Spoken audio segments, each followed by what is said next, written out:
A água é o recurso natural de maior importância para a sociedade. Porém, além de ser um recurso primordial para a sobrevivência dos seres vivos, ela está relacionada também a diversas atividades do ser humano em diferentes campos.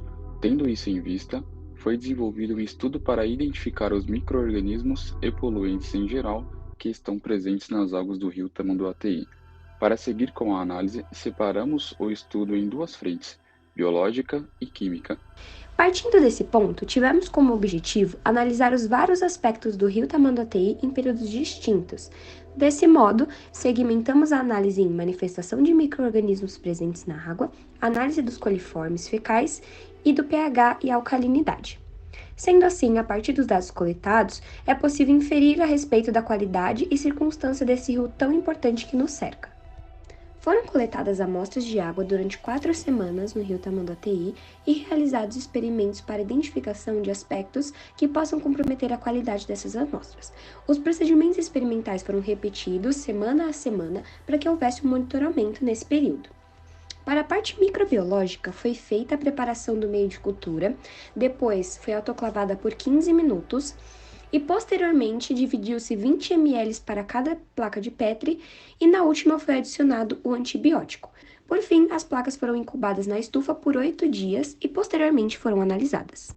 Para a determinação do pH, foi utilizada a tira universal de medição de pH, que apesar de simples, já traz à luz qual a faixa de pH se encontra a solução. Com isso, usamos uma bagueta mergulhando-a na amostra para obter quantidades mínimas e passamos na fita, assim obtendo o pH aproximado. Depois disso, foi utilizado o pHmetro digital para a determinação mais precisa. Tal equipamento contém um eletrodo de vidro que havia sido calibrado previamente considerando a faixa de pH obtida com a fita. Por fim, foi realizado também uma titulação a fim de se obter primeiramente se a amostra se apresentava ácida ou básica e qual o nível de acidez ou basicidade dessa amostra, contrapondo ou reafirmando as análises anteriores. Na parte dos coliformes, através da análise dos dados, a gente pôde observar que o número mais provável de coliformes se manteve estável conforme o tempo, independentemente do volume de cada amostra coletada e analisada.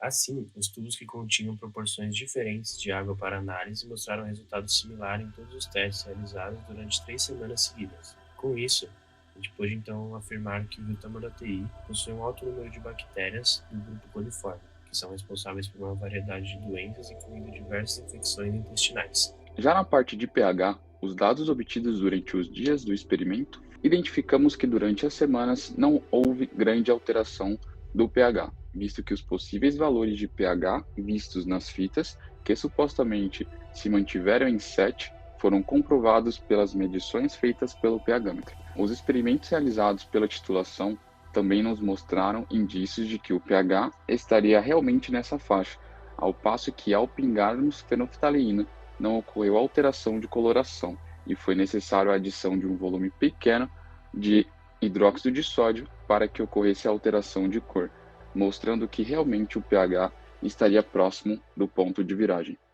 Pela limitação do tempo e também pela tarefa não ser algo trivial, não foi possível fazer a identificação dos micro-organismos encontrados no objeto de estudo. Por isso, foi feita apenas uma análise morfológica, com a ajuda de uma professora aqui da universidade, dos micro-organismos utilizando a microscopia óptica. Utilizamos o reagente azul de metileno e conseguimos identificar que esses micro-organismos podem ser amebas com teca ou tecamebas, protozoários com carapaça.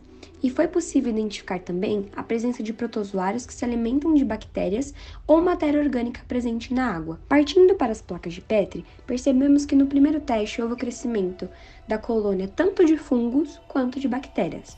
Nas outras semanas que se seguiram, houve bem menos crescimento de micro-organismos. Assim, pode-se observar que fatores químicos e climáticos podem afetar na qualidade da água e, consequentemente, favorecer o crescimento de seres vivos, como os que foram identificados através do microscópio. Além disso, podemos verificar que o pH na faixa próxima ao neutro favorece e possibilita que esses seres se estabeleçam. Mesmo com análise simples, foi possível identificar que a qualidade dessa água é bem precária, podendo transmitir doenças.